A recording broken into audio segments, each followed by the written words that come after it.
Hey everybody, this is not the 251st episode of Someone Else's Movie. This is a special bonus gift to you guys. It is the first episode of The Gravy Train, a new show on Frequency Podcasts about Rob Ford, his hideous political legacy, personal tragedy, and how he basically paved the way for the end of the world that we're experiencing right now in real time. Just take out your earbuds, you'll hear it. It's produced and hosted by Jordan Heath Rawlings, who is doing a tremendously good job on The Big Story elsewhere on the network. I'm endorsing this because I want to, not because I have to. I'm only a little disappointed they didn't get me involved because, I wrote a couple of things about Ford, and I'm pretty sure I've mentioned him on my podcast, as you will hear at some point if you listen through the archives. This is a really good episode. It will get you into the story and the ultimate tragedy of Rob Ford. Anyway, enjoy.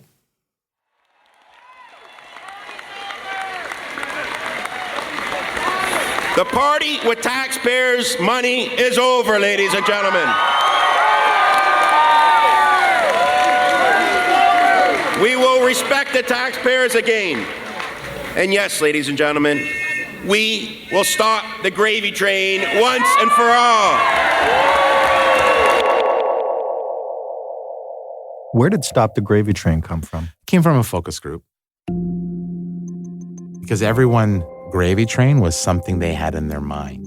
So for one person, it was like literally go down there, kick the shit out of the unions. They're getting way too much. For another person, it was like, I like the unions, but the councillors are spending too much money on coffees and cookies and lunches and baseball game tickets.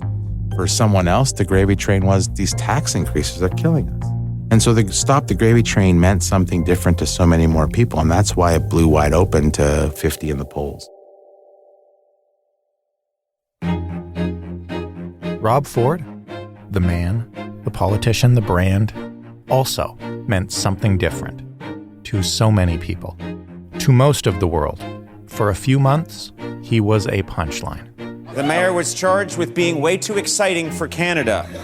I shouldn't have got hammered. I've never said that in my life tour. I would never do that. I've got more than enough to eat at home. To a large chunk of Torontonians, he was an embarrassment. Yes, I have smoked crack cocaine. But no, do I? Am I an addict? No. When have you? Have I tried it? Probably in one of my drunken stupors.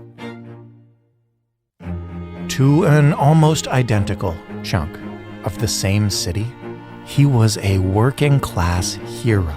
He was an underdog from Etobicoke. He was unpolished and unprofessional and totally unconcerned about that. I take my marching orders from the taxpayers, and when they say jump, I say how high.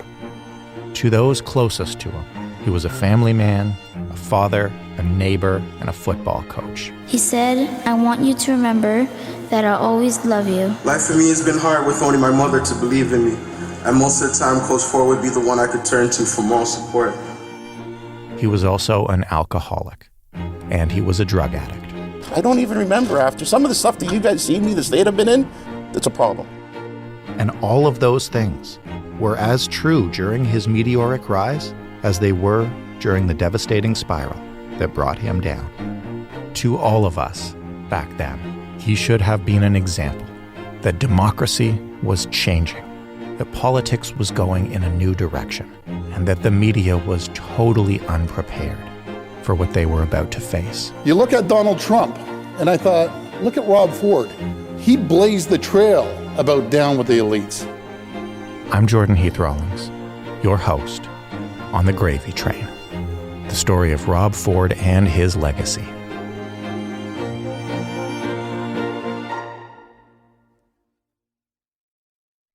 I remember the night that Rob Ford was elected mayor of Toronto. I'll never forget it. I was in a newsroom, like I always was. I worked in newspapers for 15 years. I was in a lot of newsrooms. And in newsrooms, election nights are always the same. They go late. You get pizza, you take a nap in the afternoon, and you're ready to go till midnight. That didn't happen. This election was shockingly quick. Less than half an hour after the polls closed, Rob was proclaimed mayor. He'd been leading heading into Election Day, so it wasn't a total surprise, but it felt shocking. People in the newsroom gasped. It was shocking because from the moment he'd announced his run for mayor, even as he climbed the polls, it was just kind of assumed that he could never actually win. By the time he was elected, Rob had spent a decade on city council. He'd made it very clear who he was and what he stood for. And people who pay close attention to politics in Toronto assumed that a guy like that could never lead this city. They had nothing but disdain for him. So they wrote him off, and he won. It changed the whole scene. Did you just declare Rob Ford as the mayor-elect in Toronto? Pretty clear from the results we have so far that he has won this race. It's fair to say I certainly didn't see the Rob Ford thing coming. Did you? Should we have seen this? Should we have known he was going to be the phenomenon? The story of Rob Ford and all the crazy stuff you might be familiar with doesn't start on election night in 2010. And of course, it doesn't end there. But for our purposes, it's the moment that makes the most sense if you're trying to explain more than half a decade later what really mattered about this story. Because as insane as the story of Rob Ford might seem at times over the course of this podcast, it's the stuff that is no longer insane. The stuff that no longer seems out of place in politics, that really matters. So, how did a man like Rob Ford end up on Toronto City Council in the first place? It starts with a politician named Doug Holliday, a councillor in Etobicoke, Rob's hometown just next to Toronto. And Doug Holliday was about to run for mayor, and he had a problem, so he walked into the Ford family business, just like he walked into our studio. Sorry, we don't have any hooks in here for you to put your bag, but yeah, I just leave it there. I've just got my glasses, my phone, and a little jacket in case it rains. The Ford family business was called Deco Labels and Tags. It had been founded by Rob's dad, Doug Sr., in 1962. Sr. ran the business. Rob and his brother Doug worked there. And Doug Holliday asked them if they could make him something. In 1994, I was running to become the mayor of the city of Etobicoke, and I had a lot of Coroplast election signs, some of them 2x4, some of them 2x2, but they all said Doug Holliday Councillor, and I needed them to say Doug Holliday Mayor. What I needed was a label to cover that up. As you get to know the Fords, you'll realize this is the perfect origin story for everything that comes afterwards. It's a combination of local connections, family business deals, and a small beginning that quickly became a burning ambition. Doug Ford Jr. did have a solution to my problem. They could print a label that did it, and actually he was able to print it in a third color. He printed it red and white. My signs were blue and white, so it made my signs quite a bit better, and as a matter of fact, they really looked sharp. It turned out that the Fords ended up in politics because Doug Holliday walked in with a problem at the right time. From there, Doug Jr. worked on Doug Holliday's campaign, and Doug Sr. went out and became a politician himself. By the time the election was over and we won, the Fords had bit the bug on politics. At first, I heard that Doug Ford wanted to run provincially. There was a nomination going to occur in Etobicoke Centre for the Conservatives, and he was going to contest that nomination. And I assumed it was Doug Ford Jr. going to do this. It turned out it was Doug Ford Sr. That was, I think, the first taste of politics for the Fords, and they quite liked it. I guess Doug Sr. did get himself elected, and with that, Rob Ford, I guess, started paying a bit more attention to politics and was probably still in his 20s, but anxious to try it himself. Rob was a young man then, and he was working at the family business and looking for something to do with his life after a brief stint at university. Greg MacArthur is an investigative reporter, and he's spent a lot of time digging into the Etobicoke history of the Fords, and Rob's aimlessness was not unusual. There was a whole generation of kids who came of age in the late 80s and early 90s in the Toronto suburbs who were just kind of aimless, drifting around, looking for a spark. So you had this culture or this subculture where there were a ton of kids with a lot of money and there was not a lot of parental supervision. It was a time when I think parents were like less on their kids about where they were going and what they were doing. And as a result, there was a lot of drug dealing and a lot of drug usage. Greg spent a year and a half tracing the Ford brothers' youth through Etobicoke parking lots and plazas and All the really ugly stuff that he found will come into this story a little bit later. But if you want a picture of a young Rob Ford, first picture a slightly slimmer and blonder and happier version of the red-faced, angry Ford the world would come to know. And if you're wondering what kinds of stories followed that young Rob from Etobicoke to City Hall, here's one. There's this one story that I've heard from someone who was present. It was totally fitting with Rob Ford's political style. Rob played football in high school at Scarlett Heights. Their chief rival was Richview Collegiate, and the parents of a Richview student happened to be having a big party for Richview kids only in their house. And their house was not far from Rob's.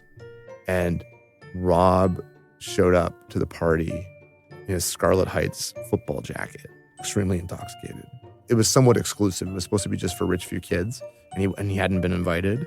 And he was being asked to leave. And then the father had to get involved in this shoving match. And Rob ended up shoving and fighting the father like down the street. That story really reminded me of his unwillingness to like relinquish control or power in any way, and just kept pushing and pushing and pushing and pushing, like to the point where an entire party of people were fighting him. I thought it was very telling. That stubbornness, the refusal to accept a simple no, is part of how Rob Ford ended up on City Council in Toronto. You see, after his father won a seat provincially, Rob decided to run for Toronto Council in 1997, and he lost pretty badly. But 3 years later, he moved one ward north to avoid the councillor who had whooped him last time.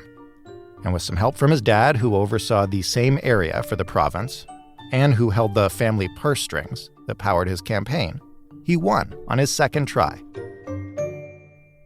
And so Rob went to City Hall in Toronto down the highway, and he walked in and he sat down next to a whole bunch of newly elected, left-leaning city councillors, including a man named Joe Mihevc. And this is where Rob Ford began to find himself. And it's where our story really begins. Good morning. Good morning. Hi. Joe Mihevc. Yes. Jordan Heath Rollins. Hi. Pleased Jordan, to meet nice you. to meet you. Thank you so much for taking the time. This is Ryan Clark. And Joe Mihevc, being Joe Mihevc, happily invited us over. Do you remember the first time you got to know him, had a real conversation with him? Well, he was actually a fairly quiet guy. He kept to his own. I do not remember, as I would with many a new councillor, us going for lunch alone, getting to know you kind of moments. He kept to himself. It's actually hard to imagine not being able to sit down and get to know Joe Mihevc. He is welcoming and gregarious, even by the slightly fake standards of a local politician. He looks now, and he looked then, every bit the left-wing councillor stereotype. He's half university professor, half reformed hippie.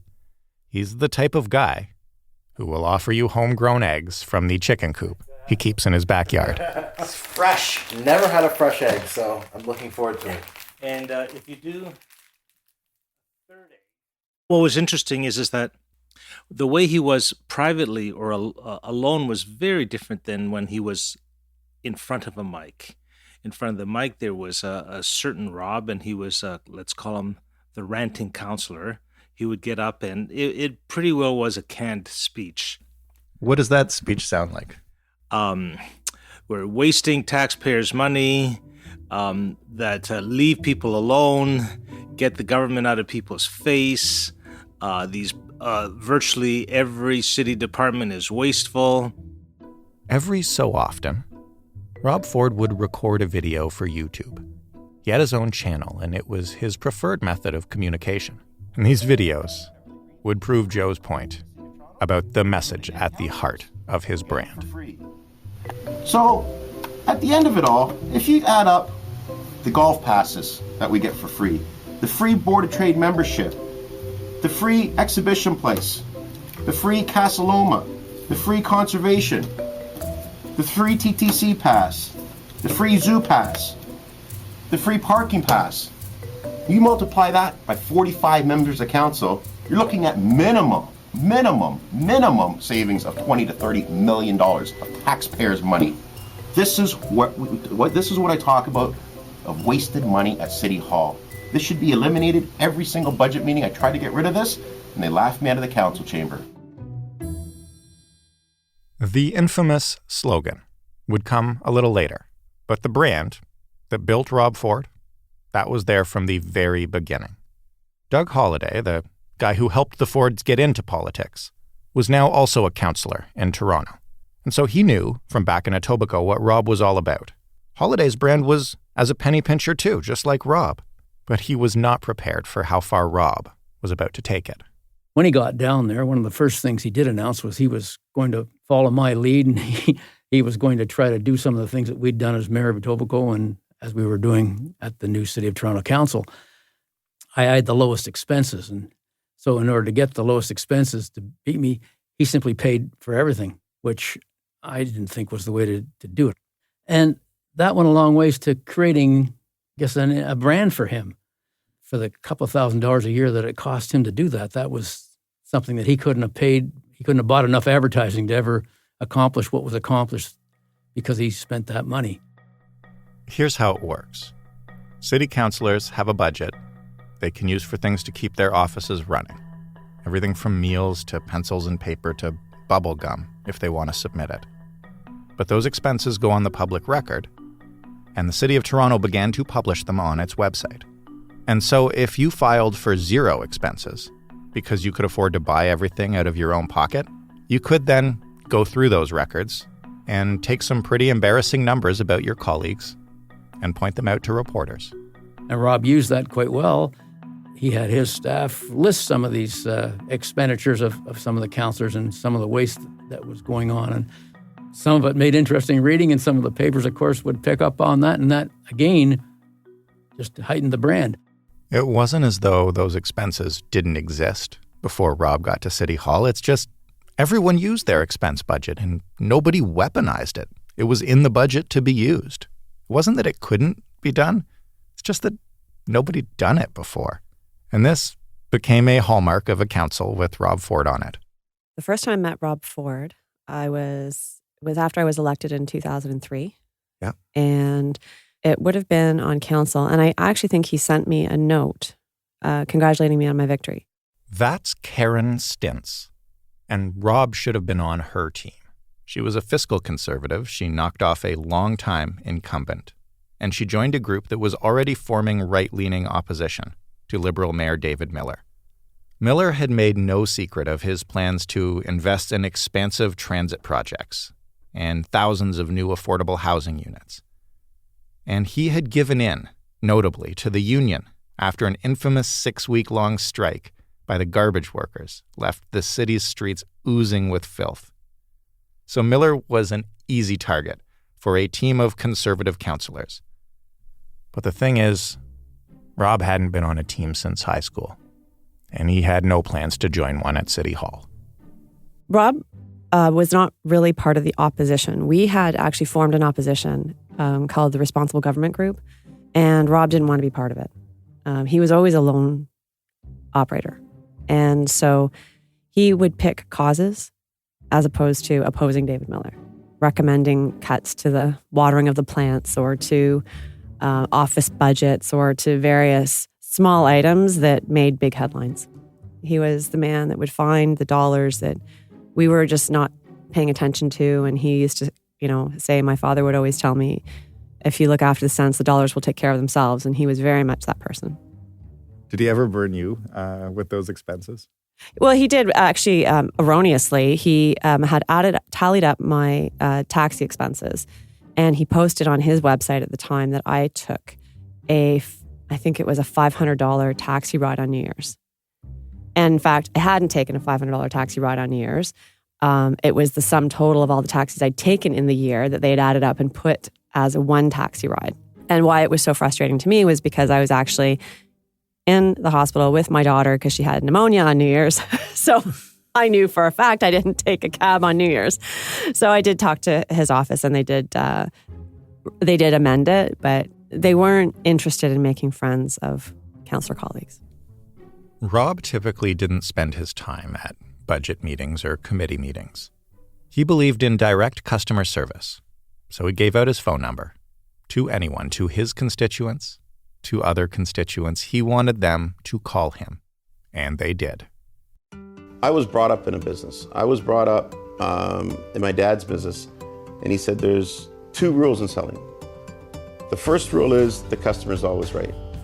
And the second rule is reread the first rule. The customer's always right. Thank you, sir. You take care. And I take that exact same approach to politics. When they call me, there's no such thing as, oh, I'm busy, I'm this and that. They're the boss. They deserve... When citizens called and had a problem, Rob would go see them. Instead of sitting in a meeting, he would drive around and meet voters one-on-one. And like I said, not always his voters. To this day, if you ask a Torontonian from anywhere in the city what they remember about Rob Ford other than, this is the myth they will conjure up.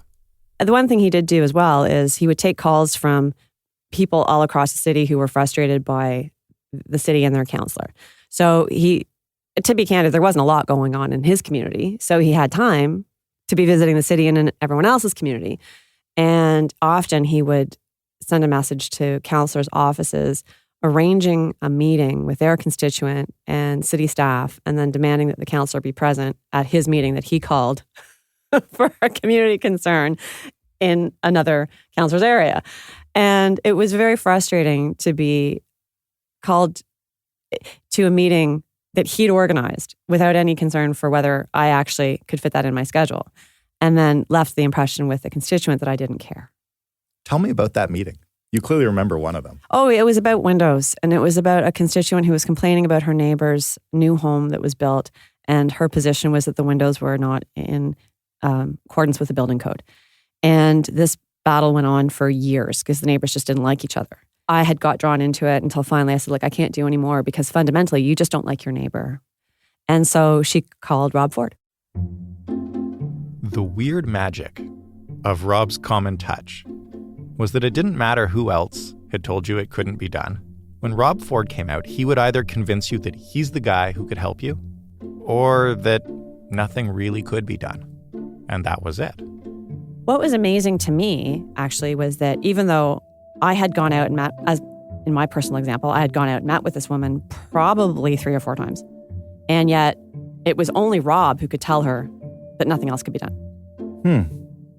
And that was, again, a mystery to me. So somehow Rob had built up this reputation as the guy who could fix it. And yet, if he couldn't fix it, people believed that it really couldn't be fixed. Whereas if I said it can't be fixed, then they would call Rob. That's the tell it like it is mentality.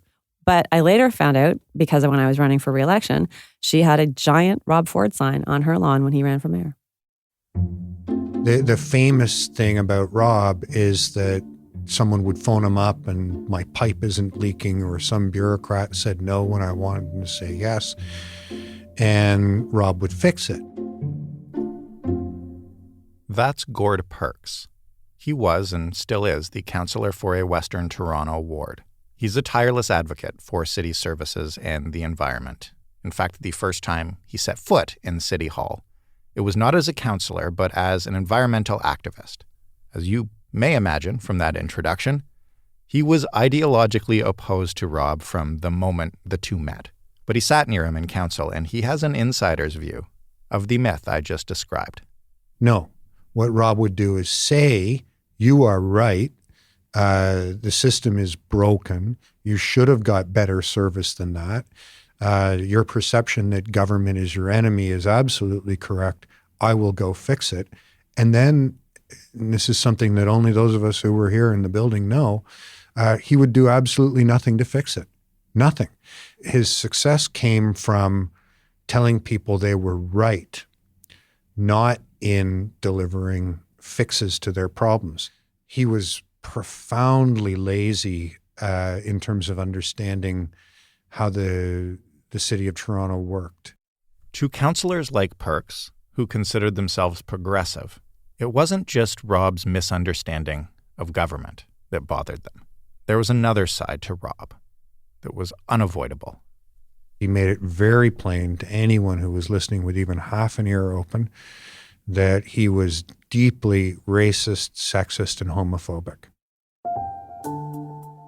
From the first day he arrived at City Hall, whether you wanted to call them racist and sexist and homophobic or not, Rob's public comments were frequently offensive and inflammatory. And his words and the condemnation that followed became the story. Early in his first term, for example, Rob had called attention to a large expense submission of an Italian counselor named Giorgio Mammoliti, and Mammoliti alleged that he went much further than that. Calling me a Gino boy is totally inappropriate. And it's yet another racist comment towards Italians in this place. He came on and he started smirking at me, so I said, you should do the same as Councillor Cho. He said, shut up, goon. The language that he chooses to use is racist, and I'm not going to put up with it. I'm not a racist, and I would like to apologize to Colin. I'm not a racist. Roll the tapes. I did not say that. Beyond the slurs or not slurs, which were bad enough, Rob's remarks were often profoundly ignorant, the way Perks suggested, especially for a counselor in a city like Toronto.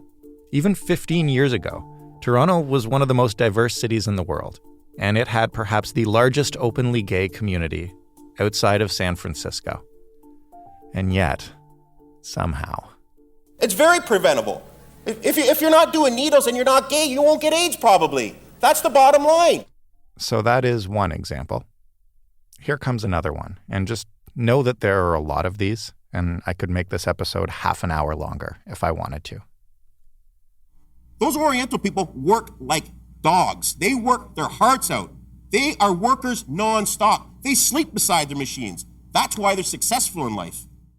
And instead of owning up to it, because part of Rob was being unwilling to own up to anything. He, brought stuff that he thought was evidence about how his really ugly racist slurs were, in fact, just an ordinary guy stating the facts. At no time did I ever offend the Asian community by giving them a compliment. Those were all comments that Rob made publicly, but Perks, who worked on council with him and sat close to him at City Hall, describes private interactions being like that too. His sexism was present in all of his interactions with women, and the way he spoke to men about women. How so? He would diminish and objectify them. To his colleagues? To his colleagues, to basically any time that he thought he could get away with it. Here's Karen Stintz again. Later on in Rob's story, she'll become the subject of one of his sexist diatribes, but we'll get to that story later. For now, just know that she didn't really understand him. The thing about Rob is I never knew if it was conscious or subconscious. I didn't know if he was playing a role or that's just who he was. The man of the people is the persona Rob adopted whenever he was accused of stepping over the line with one of his comments. None of those comments decreased his popularity.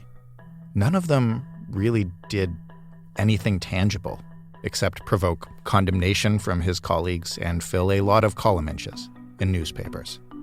See, there were dozens of these stories, small and large. Every time Rob said or did something, it was a little mini scandal.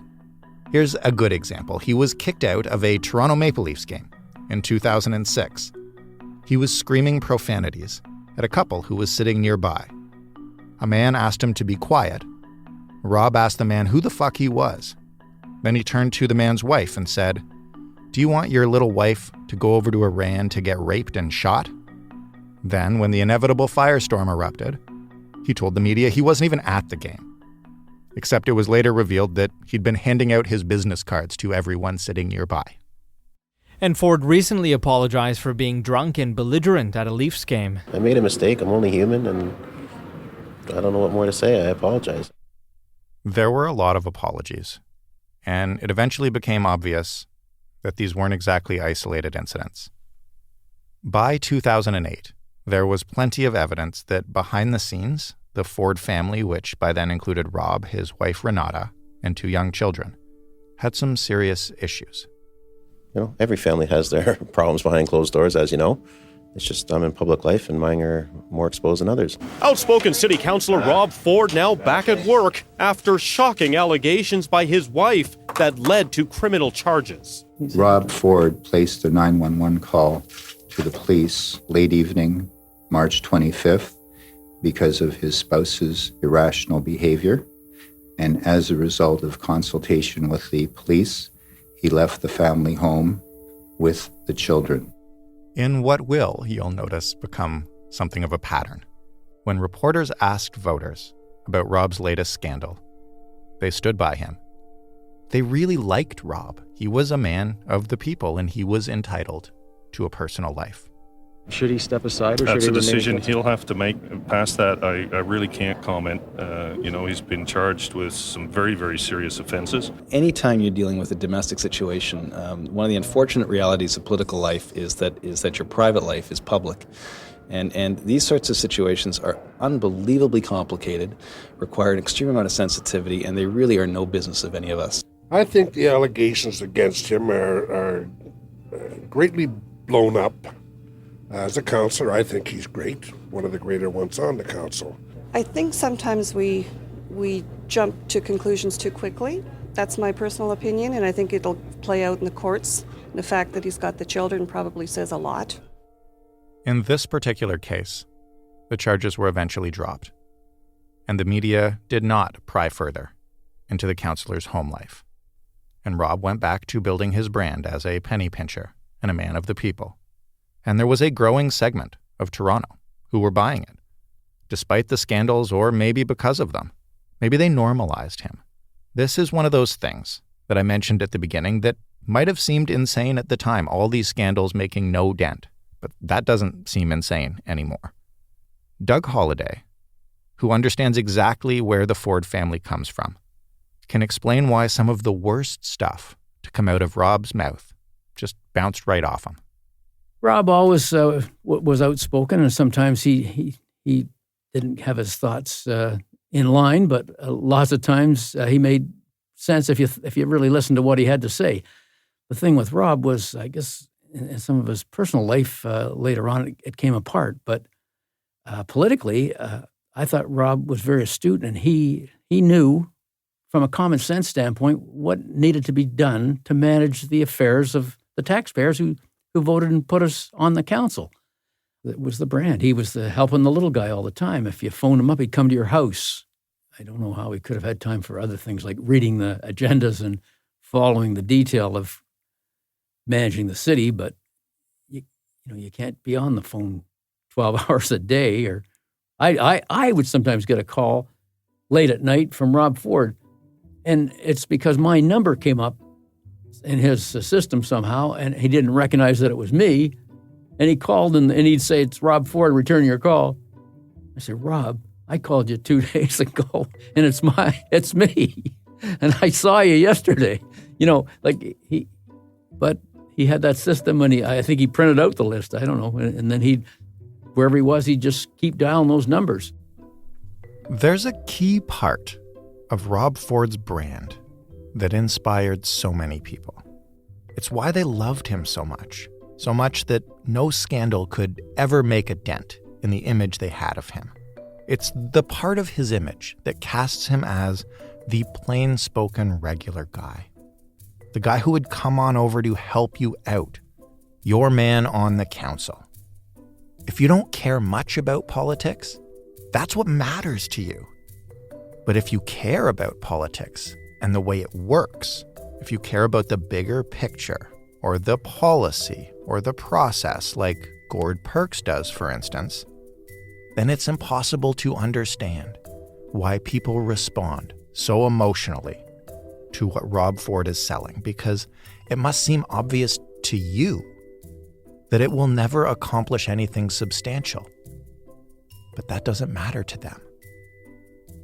He would spend absolutely none of his time fixing the things that can be fixed, how frequently the bus runs, how many childcare spaces we have, the relative tax rates of commercial and residential properties, all the hard, thorny problems that actually make cities work. Rob never knew anything about any of that.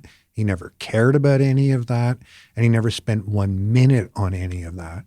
So he had plenty of time to ride around in his truck and tell people how great they were. And that's what people liked. It's not that he solved any of their problems. It's not that he had any particular genius for building a new political movement. He just managed to persuade people that the guy who tells you what you want to hear is your friend, and you want to have your friend in the mayor's chair. This is the debate. At the heart of all of it. At the heart of Rob Ford's legacy, at the heart of politics itself. I'm not joking. The question of whether Rob was an idiot playing angry people for fools or a genius tapping into a growing movement. That's at the core of understanding how we view what happened next. Doug Holliday is on one side, and Gord Perks is on the other. And the truth might be somewhere in the middle. But that debate doesn't leave room for a middle. By the end of 2009, Rob Ford had pissed off basically all of City Council, left and right. But he'd done that while building himself a substantial base of voters all over the city who loved him, mostly because he'd called them back and gone to see them. His offensive comments and personal scandals meant that he was portrayed in the media as a thuggish buffoon at best. But we covered him. I was there. We covered him all the same because those scandals also made for great headlines.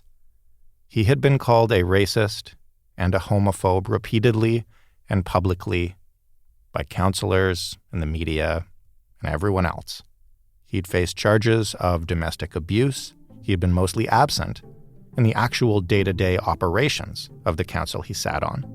But he had spent the past 10 years making calls and handing out business cards and, yes, riding around in his truck and telling people that they were great. So naturally, when the calendar turned to 2010 and the election came around, Rob Ford ran for mayor. No one ever thought that this gentleman would be the mayor of the city of Toronto. After 10 years of watching Rob Ford in action, those who were with him during those on council at the same time as him during those 10 years, he would have been perceived as having the lowest skill set to actually undertake that function.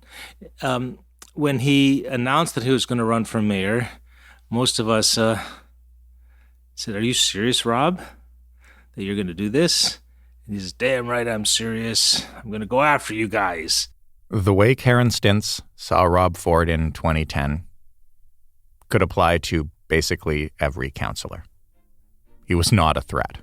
Part of the mistake we collectively made was we just dismissed him as being irritating, instead of recognizing that he was building the space across the city with disaffected voters. That's where the story of Rob Ford began. Here is where it's about to go this season on The Gravy Train. He introduced himself by saying something like, "I'm not going to have any cancer on this campaign." From the get-go, his campaign was, I'm going to use the word corrupt.